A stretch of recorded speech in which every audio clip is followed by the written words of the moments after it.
Offer valid on standard browsers, U.S. only. When I heard about Date My Age, I thought, I gotta check that out. I mean, I'm getting older, sure, but I don't feel like I'm done with, the fun parts of life, like connection and desire, excitement. You don't really find those things at the grocery store or the doctor's office, so I went online. Date My Age made dating an adventure. It gave me a chance to feel like a teenager again. The thrill of seeing someone new and saying, wow. I could send a spicy gift, start a video chat, or just message my compliments to a beautiful woman.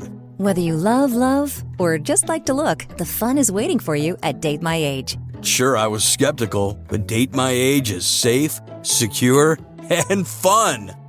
Get 60% off when you join at datemyage.com today. That's datemyage.com to connect with thousands of singles worldwide. datemyage.com. Ryan Seacrest here. When you have a busy schedule, it's important to maximize your downtime. One of the best ways to do that is by going to ChumbaCasino.com. Chumba Casino has all your favorite social casino games like spin slots, bingo, and solitaire that you can play for free for a chance to redeem some serious prizes. So hop on to ChumbaCasino.com now and live the Chumba life. Sponsored by Chumba Casino. No purchase necessary. VGW Group. Void where prohibited by law. 21 plus. Terms and conditions apply. Offer valid on standard browsers, U.S. only. When I heard about Date My Age, I thought, I gotta check that out. I mean, I'm getting older, sure, but I don't feel like I'm done with, the fun parts of life, like connection and desire, excitement. You don't really find those things at the grocery store or the doctor's office, so I went online. Date My Age made dating an adventure. It gave me a chance to feel like a teenager again. The thrill of seeing someone new and saying, wow. I could send a spicy gift, start a video chat, or just message my compliments to a beautiful woman. Whether you love, or just like to look, the fun is waiting for you at Date My Age. Sure, I was skeptical, but Date My Age is safe, secure, and fun. Get 60% off when you join at datemyage.com today. That's datemyage.com to connect with thousands of singles worldwide.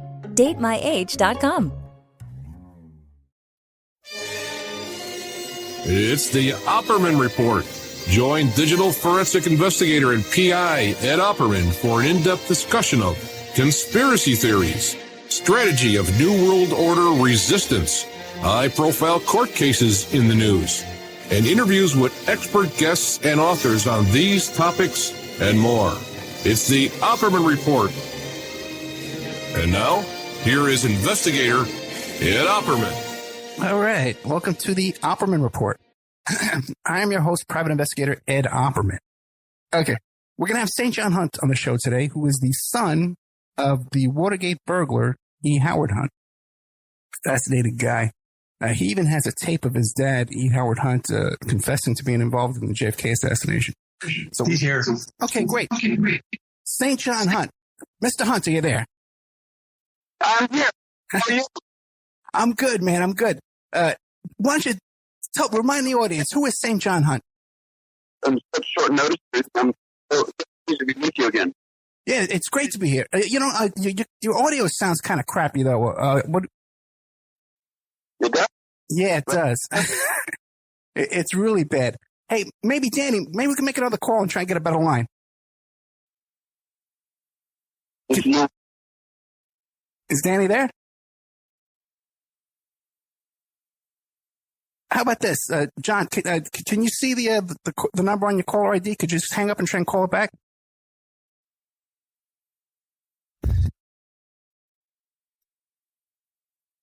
Like I was saying, St. John Hunt is the son of E. Howard Hunt, the Watergate burglar, and his mother also too died in a mysterious plane crash right around the time of the Watergate. I think it was she was getting a payoff or something like that. And a very mysterious plane crash. He's written 2 books about all this. And you can find it on his website as well. Okay, back. Okay, great. Okay, St. John, you there? Yes, I'm here. Okay, great. Yeah, that sounds a lot better. So, yeah, so you've written a couple of books. Tell the audience about yourself. Well, I'm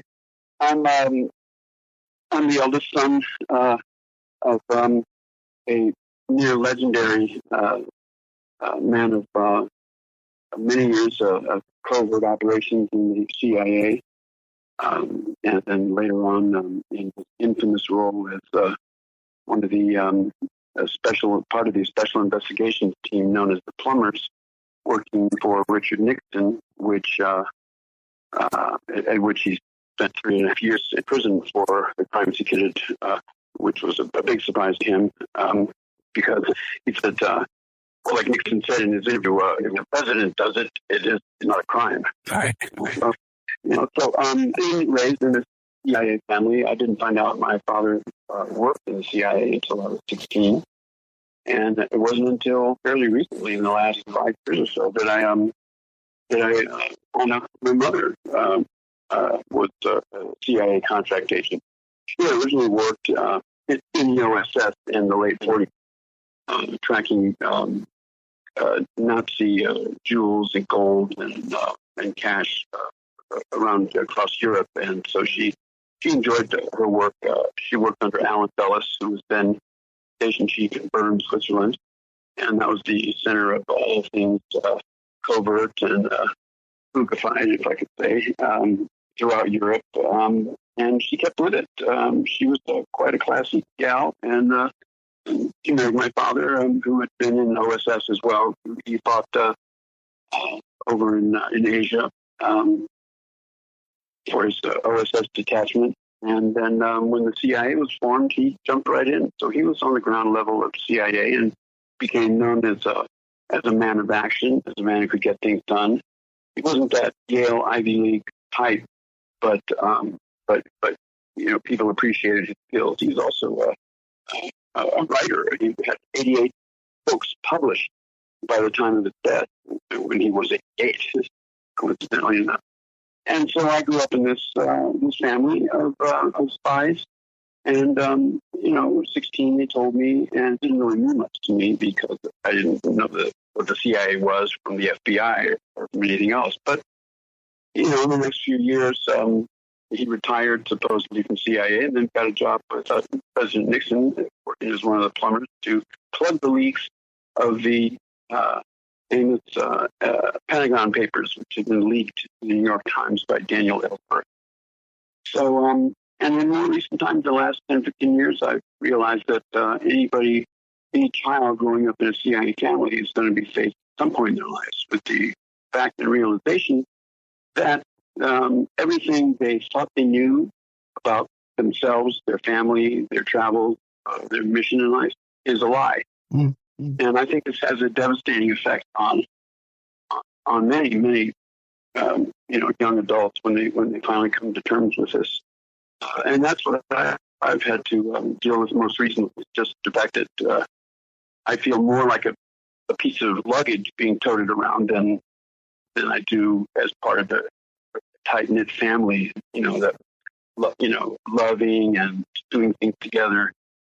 So it's been a strange ride. That's interesting because you've been on the show a couple of times. We spent like 4 hours together. You never mentioned that you felt that way before. This is something new? Well, I think what it is I'm able to put it in the right phraseology.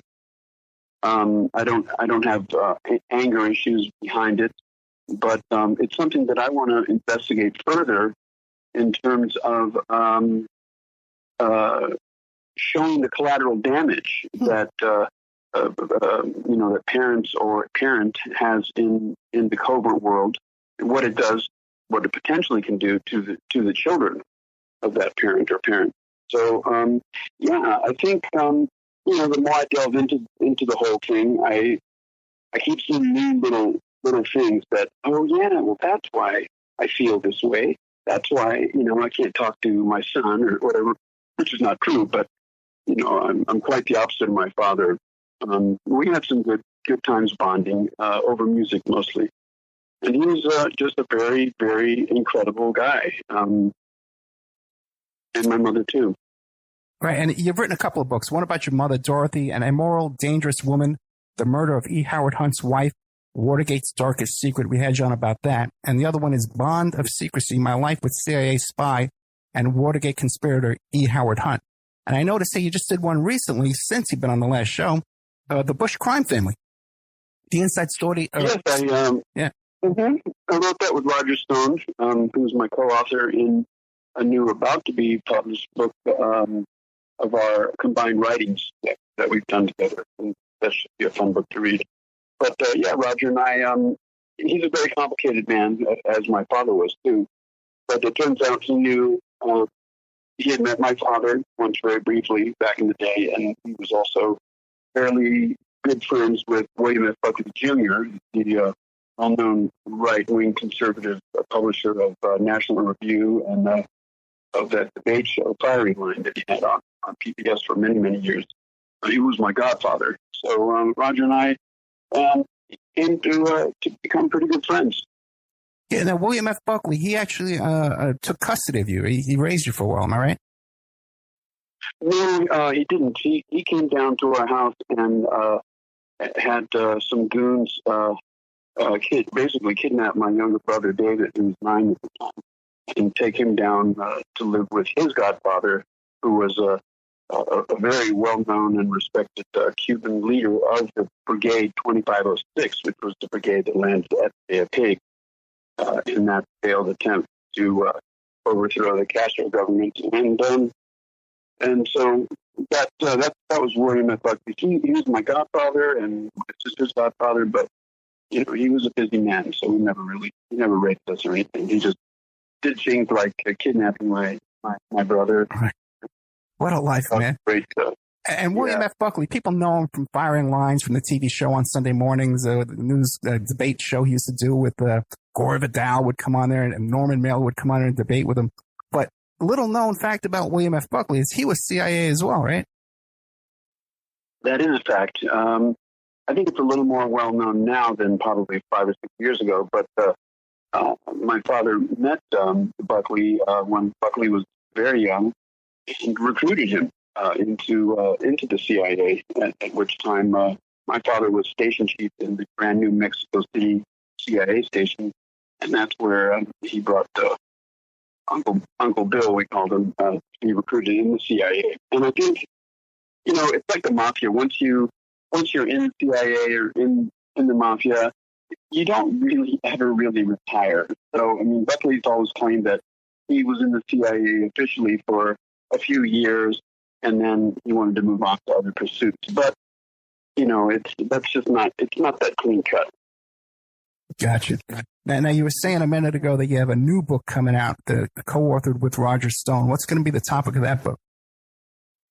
The topic of that book is that Roger and I have been writing op-ed pieces for a year and a half, both for his blog site, Stone Cold Truth, as well as, many other outlets. I don't really know all of them, but it's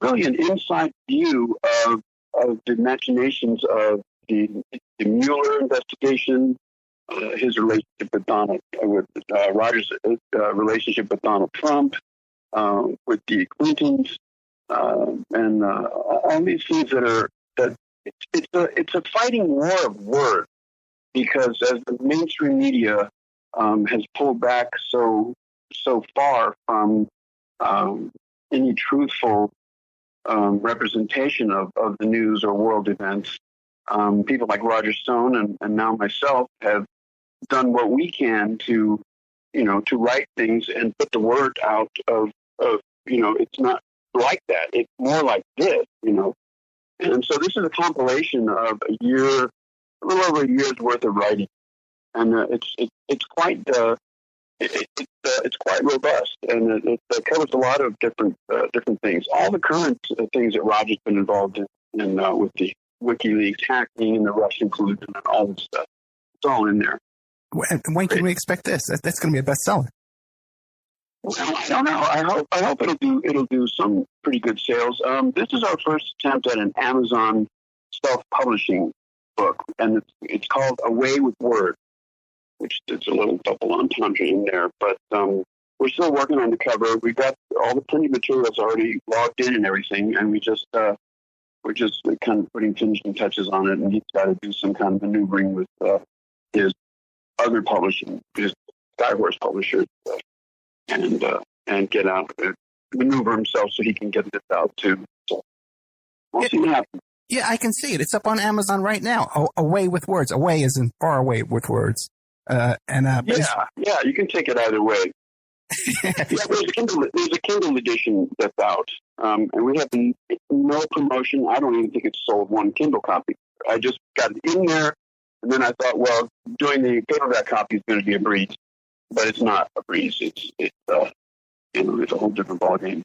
But we're getting there. It shouldn't take more than another 2 weeks or so to get everything finalized, and then we'll do a little press campaign, put it out, put the word out. Gotcha. I got another scoop. I got another Opperman Report scoop here. Great. This is good to hear. That's right. In fact, that's the first time it's been announced anywhere. I'll put out a press release because this is big news. Now, so you've been with Roger like daily while all this is going on. All this, how's he holding up? He's holding up very well. Roger is a man of his brain is like a machine. I mean, this guy can recall a name and the date of a senator or a junior senator or a congressman or someone that was running in the congressional race 34 years ago, 20 years ago, and just like that. He's a guy that never stops working. It's one of those types. That's not me. I'm more, I've worked, 4 or 5 hours. I'm ready to take a nap or something, Right. Rob, that's just I saw him yesterday, and we spent a couple hours together. Just came back from Great Britain. He did 3 lectures, one at Oxford Union, and I don't know what the other 2 were, but they were pretty prestigious, and he enjoyed himself. And, he's gotten himself in a lot of trouble. Yeah. And people are always ready to blame Roger Stone for any number of crazy things. I mean, this whole, WikiLeaks and Julian Assange is a complete and utter lie. I mean, it never happened. Just as if President Trump's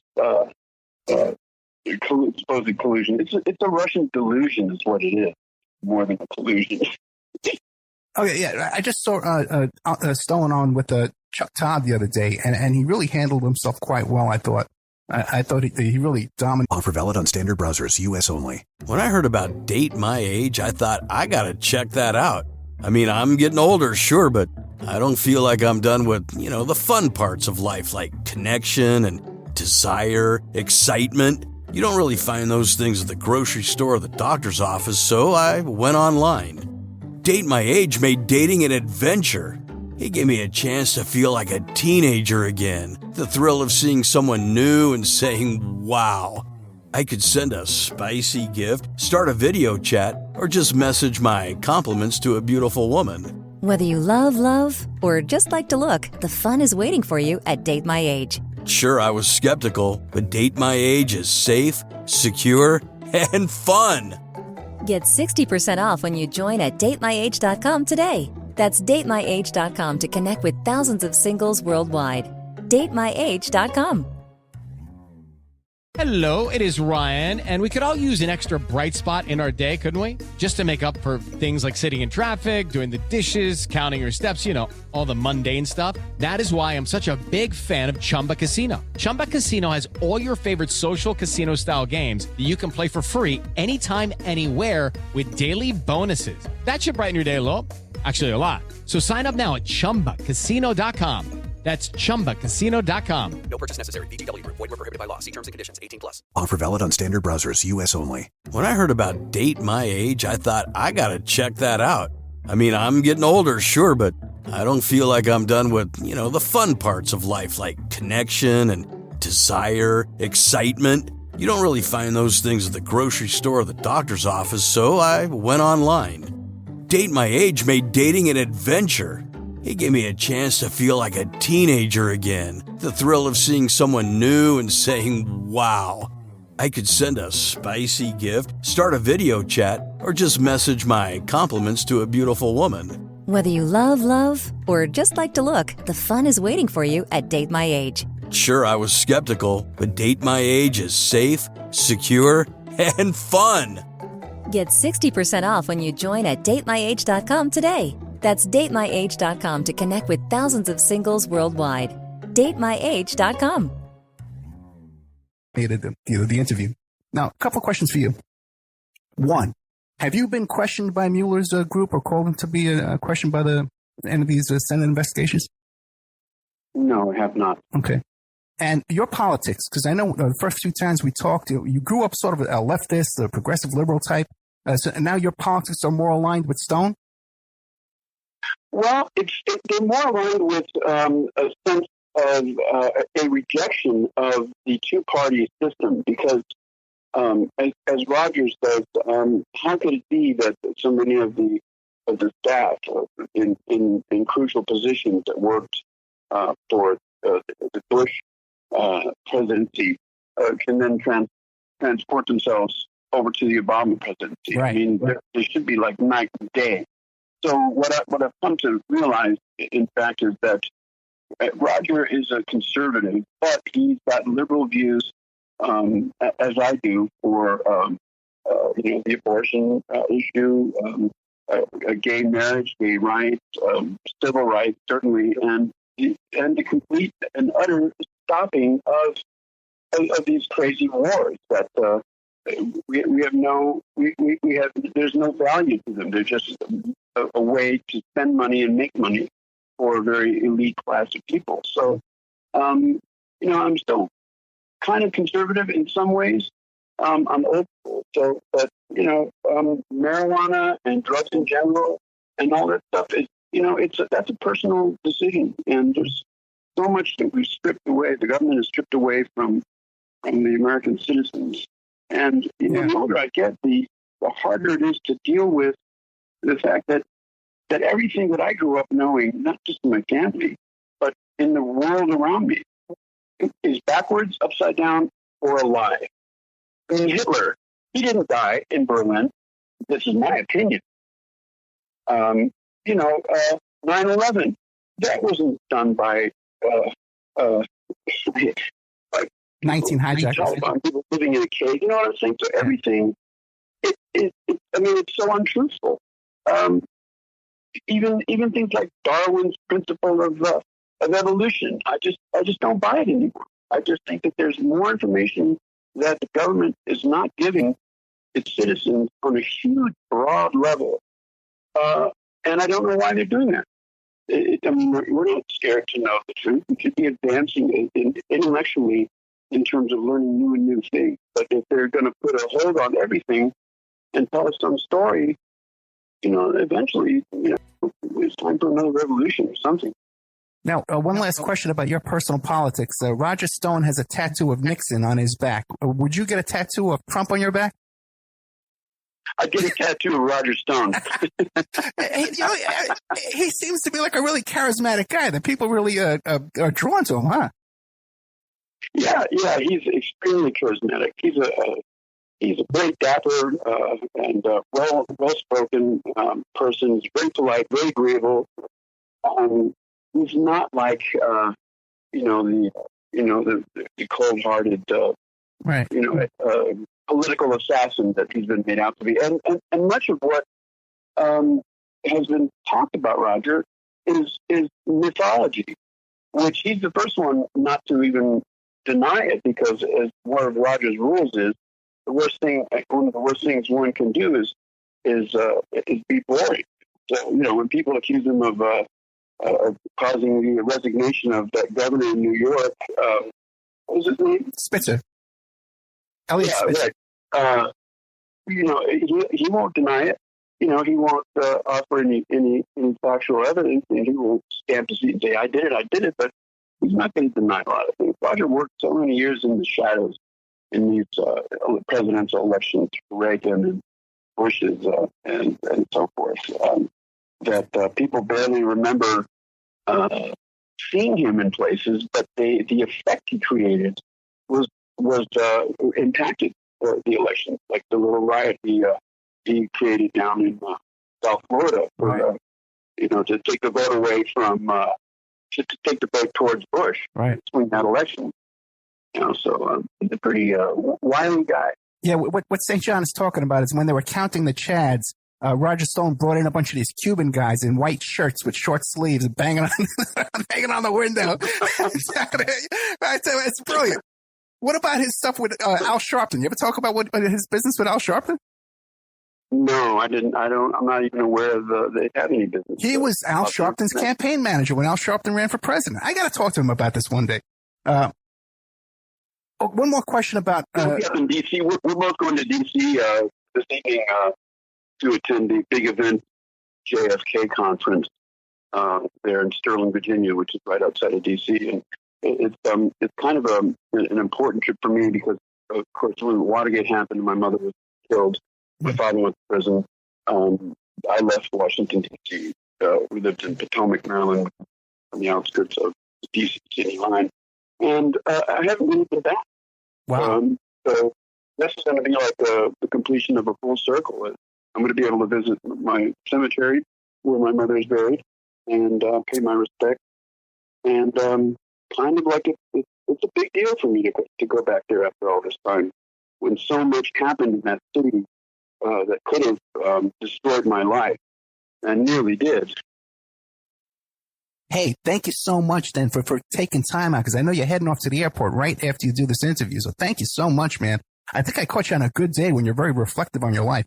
I think I know, Now, what do you make too now? Coming from your CIA background, it appears to me that there's a CIA thread going from the first Bush, obviously, then Clinton with his CIA connections down there in Mena, Arkansas, and then Obama, who went to work for Business International, a CIA front company, right out of college. And then we have this monkey wrench, Trump. Do you see that CIA thread running through the presidency? I do. I very much do. And that basically started with JFK, of course. The CIA had been had been in strength in their duties prior to JFK, but when I think Truman was the one that created the mandate for CIA, and between Truman and Eisenhower leading up to JFK, there wasn't a lot of there weren't a lot of problems between the White House and the intelligence community. But as the CIA, with each new little coup d'etat that they performed, with each new mini war that they fronted, or war behind, like the Guatemalan coup, the CIA was behind that. There was the one in was it Afghanistan or Iran? No, it was Iran. Iran. Even before Guatemala. Yeah. With the oil thing with the British. Every time something like that worked in the CIA, they realized that they were forming a powerful entity to govern foreign policy of the United States. And that had always been the domain of the president, the White House, and the Foreign Service. And Kennedy was the first president really to come head-to-head against the CIA in the full realization that these guys, these folks, are dictating the foreign policy of this country. Because, as Kennedy found out, and his brother Bobby Kennedy found out, they only knew a small percentage of the operations the CIA was involved in. I mean, there were assassination groups. There was, the training of, militia. There was sabotage in other countries. I mean, they had a whole array of items on their table that they didn't need to check with anybody else. Is it okay if we do this? Can we go into that country and just kill their leader and do this? They felt that they were the final authority on all that stuff. And Kennedy, being at that time, 1962, 1963, it was scary for him, I'm sure, because this was a huge monster that had just broken its chains and was running rampant. And that, of course, is one of the main reasons why Kennedy had to go. Is that what you're going to be sharing about Kennedy tonight? Actually, I don't speak until Sunday, but, I always wing it because I tried having copious notes and all this stuff, and people really enjoy it when I just sit down on the edge of the stage, the microphone, and just talk to them like I'm talking to you.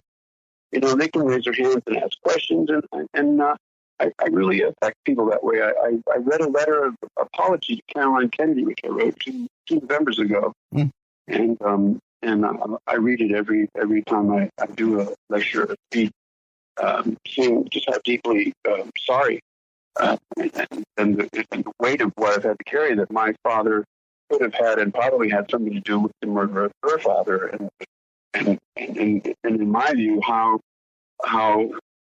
wonderful she's carried this horrible thing. I mean, this was horrible, and I just felt so sorry that the man also stepped up and apologized. So so it brings me to the precipice of emotions. But that's what people draw on when they hear me. It's because it's such a human element. I'm not. All the other lecturers, they're all great guys, great researchers, and they embrace me wholly, but their facts, figures, graphs, diagrams, photo overlays, photo facial reconstruction, all these numbers and figures and this and that, and I'm just a regular person just talking, about how it's affected me personally and in my life, and people can really relate to that. Okay, so now give us a rundown. Who's going to be speaking? Where is it? How can we find it? How can we buy tickets? Oh yeah, well it's going to be held in Sterling, Virginia.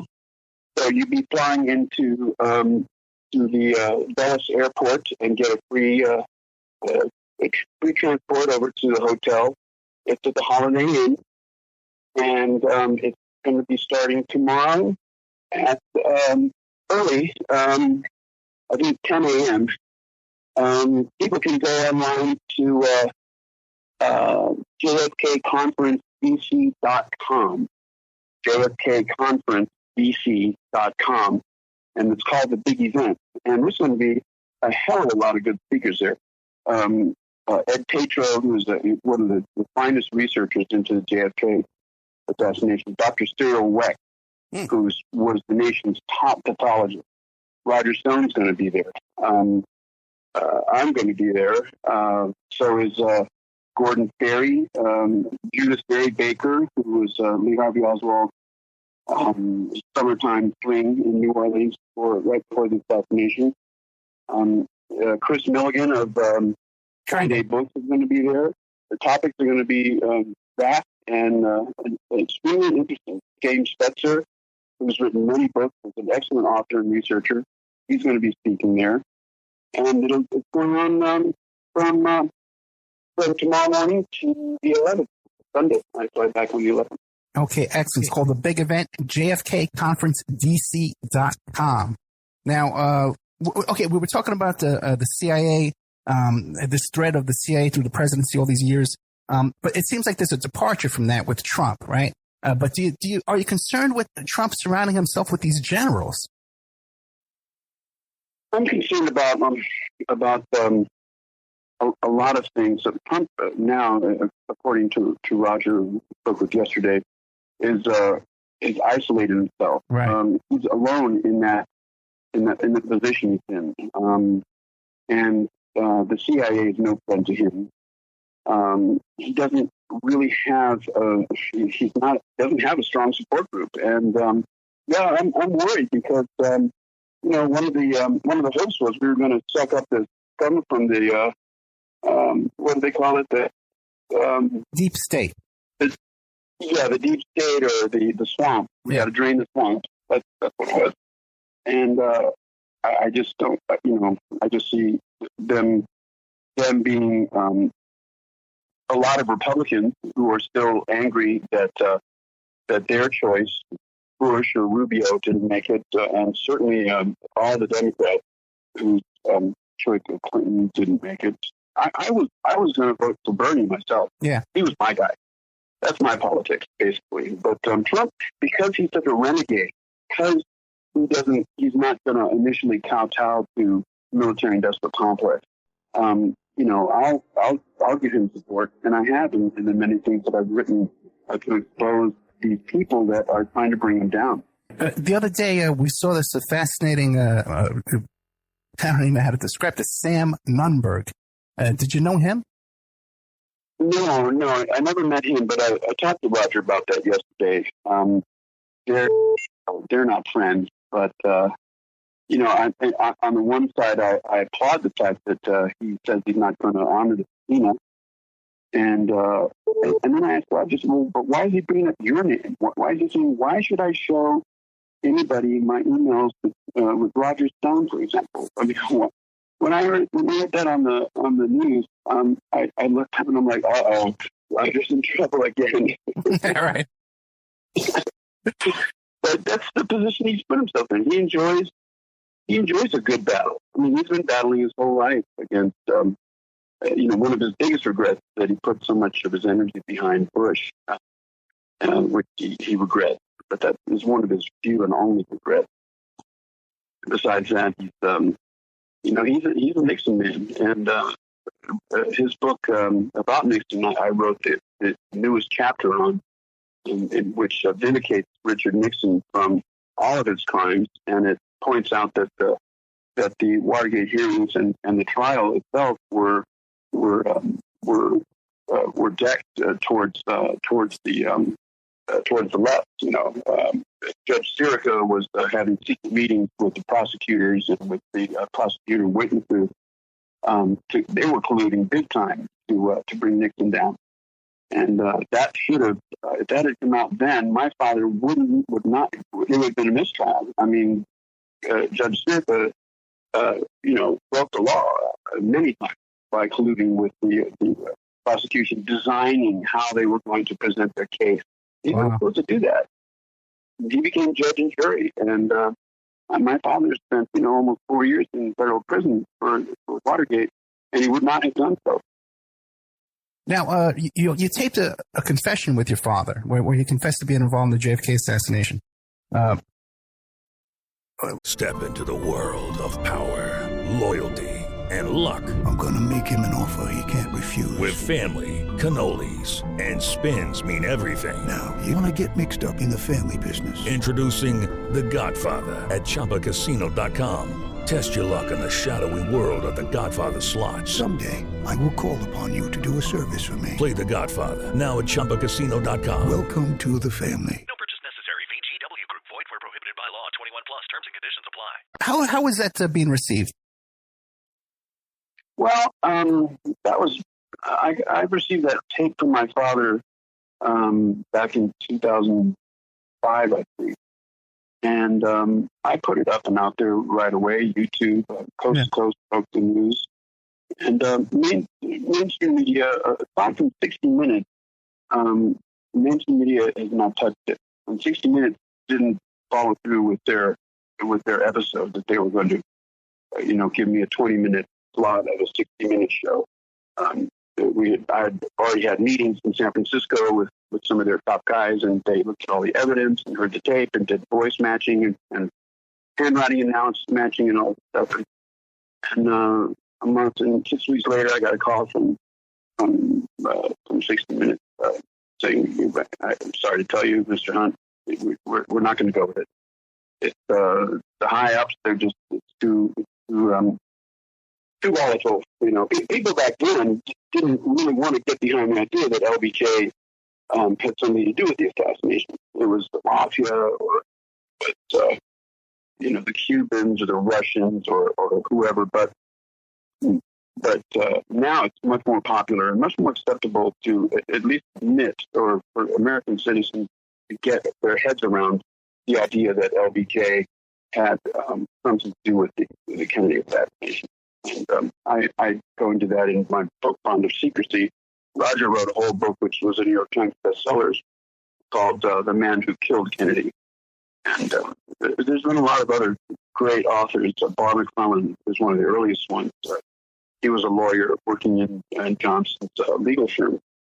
And he wrote a book about LBJ's involvement in the Kennedy assassination. So people are kind of coming around, but we are never going to get an admission of truth or guilt from any part of the government. I mean, Julius Caesar was murdered by his inner circle of senators. Jesus was betrayed and set up by his inner circle. I mean, so it doesn't really do probably hundreds of examples of people in power being sold out by their inner circle who are there supposed to protect them, or at least, be truthful. And it's no different when Kennedy absolutely no different. So your father's confession conforms with the Rogers theory that JFK was, or that LBJ was behind it? Oh, absolutely. Oh, yeah. really? My father admitted to me that LBJ, in my father's opinion and from his knowledge, that LBJ was huge in the Kennedy assassination, knew about it beforehand, gave it the green light. I mean, after all, LBJ didn't have a lot to do with in terms of planning and that sort of thing. That was left up to the people that, like my father and the others that were part of the actual on-the-ground plan. But LBJ had to certainly give it the green light, and J. Edgar Hoover had to give it a green light, because all Hoover had to do was apprehend all the evidence in Dallas and move it to Washington, D.C., where nobody could get to do anything with it. It was just a few hours after the assassination that Hoover was already saying that that they had the one guy and stuff. And even less than 2 hours, they already had Lee Harvey Oswald leave. And that's one great thing about Oswald's girlfriend in that summer, Judith Barry Baker, who's come under a lot of criticism and a lot of examination, but she's a truthful, honest person. She's a wonderful gal.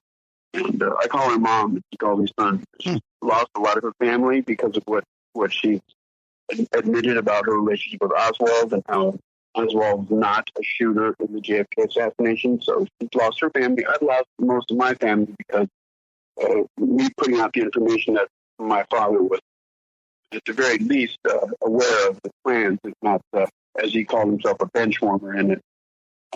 And I respect her very much for that.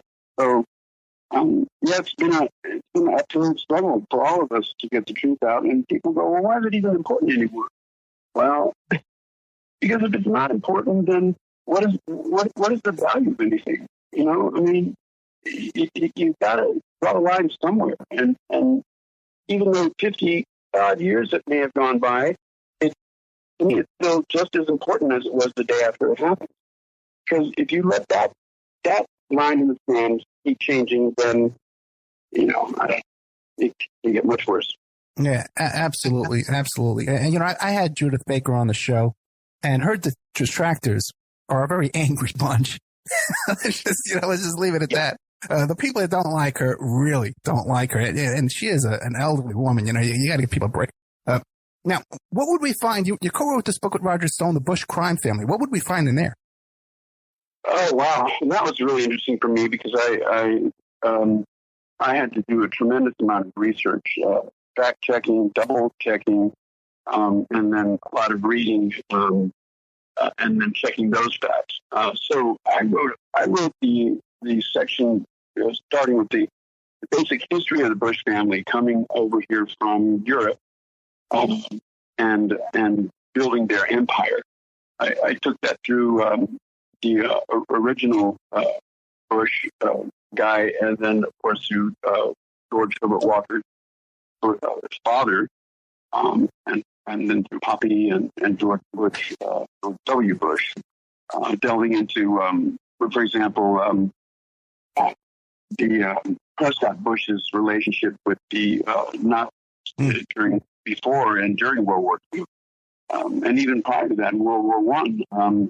The banks, the Harriman and Bush related transactions, which were selling arms to the Germans and the Russians and anybody that they felt they could make a buck off of. The transition from the original Remington factory was actually worked building railroad ties, and they came across the coupler links between the two train compartments. And that's where all the money came from. But they weren't patriots in the sense that when Russia, it was declared war on Germany, that they were just going to go ahead and continue selling arms to the enemy, and that brought about a huge issue in D.C. Trading with the Enemy Act, and they confiscated all of Prescott Bush's funds from the Harriman banking people and a lot of other banks, and eventually they released to Prescott to use that money to mold his son, George Herbert Walker Bush, into presidential material, although he never really, I don't think, ran successfully for any office. He seemed to just sort of wheedle his way into places. But it's a very interesting history of a family with fingers in the pie for all kinds of maybe not illegal, but immoral, certainly. I mean, selling to the enemy and banking all the profits, colluding with the Nazis during when Auschwitz was there to mine coal for the German iron and coal production syndicate, and the Bushes and the Harrimans had a large amount of stake in those companies. I'm a little rusty with a lot of the details, but it's a fascinating book.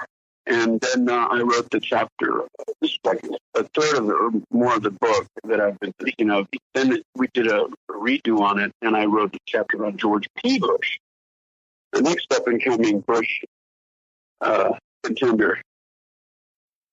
Yeah, what do you make of him? He's the guy that's running. He's running for office right now, right? He's pretty much of a lightweight. It is Ryan Seacrest here. There was a recent social media trend which consisted of flying on a plane with no music, no movies, no entertainment. But a better trend would be going to ChumbaCasino.com. It's like having a mini social casino in your pocket. Chumba Casino has over 100 online casino-style games, all absolutely free. It's the most fun you can have online and on a plane. So grab your free welcome bonus now at ChumbaCasino.com. Sponsored by Chumba Casino. No purchase necessary. VGW Group. Void where prohibited by law. 21 plus. Terms and conditions apply.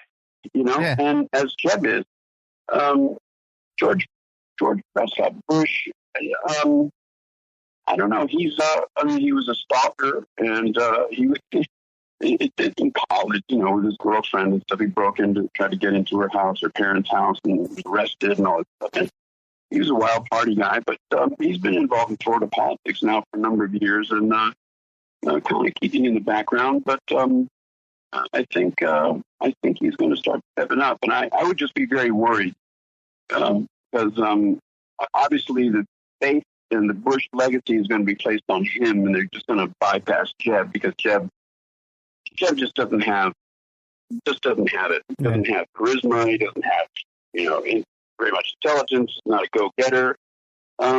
He's fulfilled his role as governor of Florida and helping Florida get elected. So, in your research, George Prescott Bush. In your research of the Bushes, did you look into that whole theory? Well, it's not even a theory. Barbara Bush's mother did live with Crowley, Aleister Crowley. I never heard that before. Okay. Maybe I did. Maybe I read it somewhere, but I'm not really sure. Oh, no, there's letters. There's letters and stuff. The theory is, though, that they had a relationship, and if you look at pictures of the young Bush brothers in their college years, they look a lot like Crowley, man. So I don't know. Looking like Crowley is no indictment as to anybody's personality or anything. Right. I think Aleister Crowley was, he's been mythologized as the B666, but he was actually a marvelous poet, an adventurer, an explorer, a mountain climber, a writer, one of the premier opium and heroin addicts of his time. There was a generation where there was a lot of experimenting going on. He was definitely promiscuous and had many orgiastic sex exploits. But I think his greatest role is so that people can go, "Oh, Crowley, he was the B666." They don't really know anything else about him. I mean, he had developed his own, tarot deck, and he wrote books about the Egyptians and Thoth and all this stuff. He was quite an intellectual. So I got nothing but pluses to say about Aleister Crowley. He's not a Satanist. Yeah, we had this conversation before. There are any. Yeah, we actually had this conversation before. I recall now. Okay. Now, in your research, too, by the way, people got to go back. We did 4 hours with St. John Hunt, 4 excellent hours. And I would encourage people to go back into the archives on Spreaker and on YouTube and look for those shows and listen to the progression of St. John Hunt. This is I'm really enjoying this conversation. What about there's that myth out there or a rumor that I believe is true that there exists a photo of George W. Bush standing on a bar, either naked or urinating. Did you come across that? No, it wouldn't surprise me, but they've done a lot to keep little leaks like that coming out. I mean, I'm sure they had something to do with Barry Seal's murder, right? Because he was threatening to blow the lid on the Bush boys, their cocaine use, the whole Mina thing, Arkansas, and they took him out. They took my mother out. They took Marilyn Monroe out.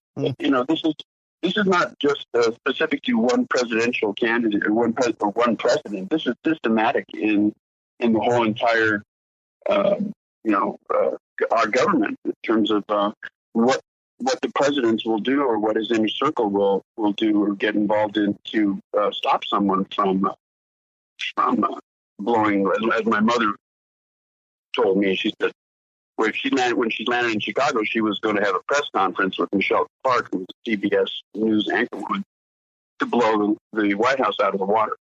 And of course, the plane blown up in the air before it even landed, misguided to a vacant runway, and FBI was all over the place in 30 minutes, 40 FBI agents, which is unheard of.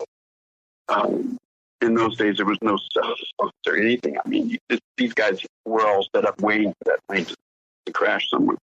And that's documented in my book Dorothy, which has all that information. Yeah, very underreported aspect to the Watergate story is that St. John Hunt's mother was assassinated. There's pretty no doubt about it. And then Nixon actually appointed someone to change the head of the FAA who investigated the plane crashes, like days after. Am I correct? The very next day, it was one of Nixon's most loyal troopers, Eagle Crow, who was also happened to be my father's boss in the plumbers. And he appointed him Undersecretary of Transportation, which oversaw the National Transportation and Safety Board's investigation into that crash. So he was not only relaying information about the investigation to Nixon, but also he was able to steer it and point it in directions that he felt necessary. Yeah, no one ever talks about that, you know. And now, what about too? The movie just came out, The Post, about the whole thing with Daniel Ellsberg. Now, your father was the one who broke into his psychiatrist's office. That's correct. He and his pal Gordon Liddy were their charge was the request from the White House was to do something about the leak of the Pentagon paper by Ellsberg to the New York Times, which Nixon at first wasn't really bothered by, but Henry Kissinger convinced Nixon that it would show that he was weak if he didn't go after the scumbags that leaked the stories, which proved that Vietnam was an unwinnable war and flew in direct opposite of that time current spiel by the government and the military-industrial complex that everything was going well. It was a winnable war. We just need 50,000 more troops, and they'll be home by next year or whatever. And the studies commissioned in the Defense Department showed that those were complete fabrications, a complete lie to the American people, just to keep the Vietnam War going. So they charged my father, and they ordered my father and Gordon Liddy to do something about it. My father thought that, well, we know that Ellsberg's has a psychiatrist. Maybe we can find out there's some dirt, maybe some incest or some philandering in his marriage or something. And so they undertook the first part of the operation was to case the place out, take photographs of the outside, gain entrance to the inside. When the maid was there, they said that they were friends of Ellsberg and just let them in, and they took photographs and stuff. And then they came back a week or two later and broke in. He didn't actually do the breaking in, but his Cubans from the old Bay of Pigs days did. And those guys, some of those guys were Operation 40 members, of which my father was one of the creators of Operation 40, which was the off-the-shelf, standalone, executive action, wet work arm of the CIA. They were the guys that would do the assassinating, kidnapping, torturing foreign diplomats, presidents, secretaries of countries that didn't fall in behind the United States of America's idea of world domination. Do you think there's an Operation 40 in existence right now? I'm sure there has to be. Absolutely has to be. Yeah. Yeah. It's probably more secret than ever. But there's definitely an executive action arm of the CIA that is still intact. Absolutely. We only got about 4 minutes left, and I really want to thank you again.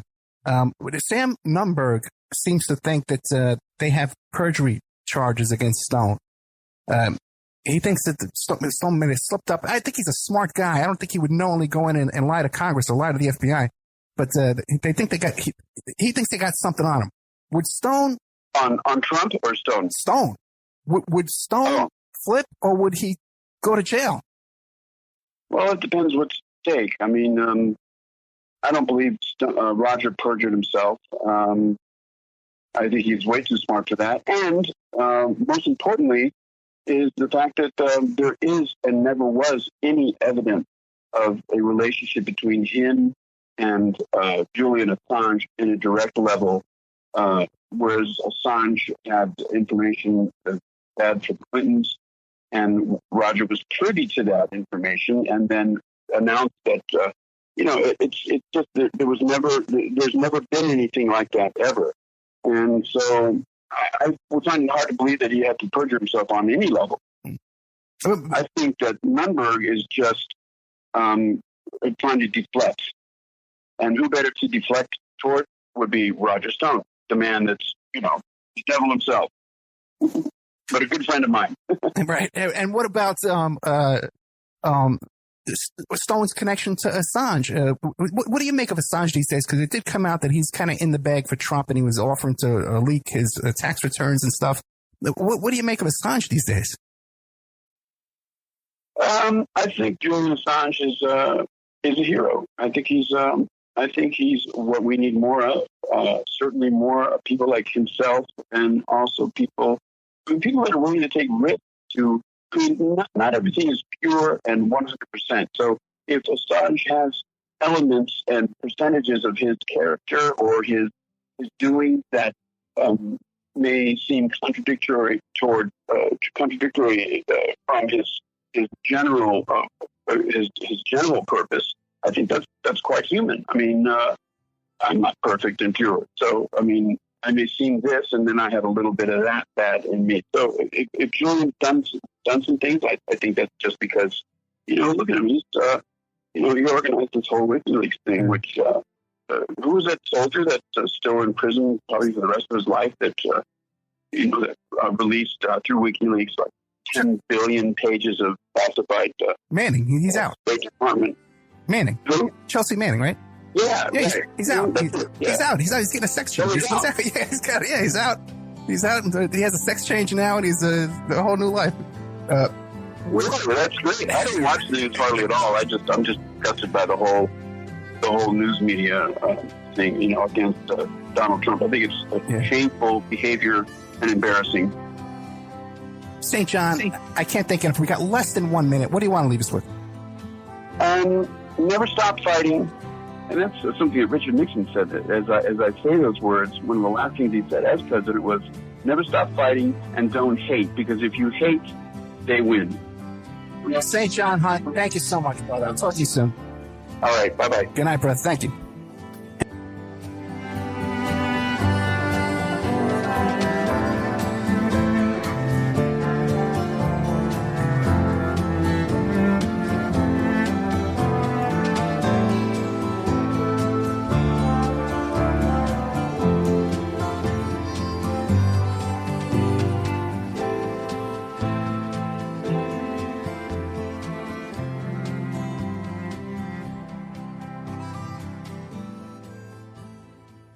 Hello, it is Ryan, and I was on a flight the other day playing one of my favorite social spin slot games on ChumbaCasino.com. I looked over at the person sitting next to me, and you know what they were doing? They were also playing Chumba Casino. Coincidence? I think not. Everybody's loving having fun with it. Chumba Casino is home to hundreds of casino-style games that you can play for free anytime, anywhere, even at 30,000 feet. So sign up now at ChumbaCasino.com to claim your free welcome bonus. That's ChumbaCasino.com and live the Chumba life. No purchase necessary. VGW Group. Void where prohibited by law. See terms and conditions. 18+. It is Ryan Seacrest here. There was a recent social media trend which consisted of flying on a plane with no music, no movies, no entertainment. But a better trend would be going to ChumbaCasino.com. It's like having a mini social casino in your pocket. Chumba Casino has over 100 online casino-style games, all absolutely free. It's the most fun you can have online and on a plane. So grab your free welcome bonus now at ChumbaCasino.com. Sponsored by Chumba Casino. No purchase necessary. VGW Group. Void where prohibited by law. 21+. Terms and conditions apply.